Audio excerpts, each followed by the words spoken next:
Este vídeo pretende ensinar-te a reparar um furo de uma câmara de ar utilizando o líquido selante.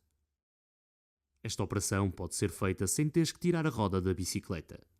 Em primeiro lugar, deves retirar o centro da válvula utilizando uma ferramenta específica. Algumas marcas já incluem a ferramenta que necessitas para retirar a válvula no líquido selante. Depois, coloca a quantidade de líquido indicado na embalagem suficiente para uma câmara de ar.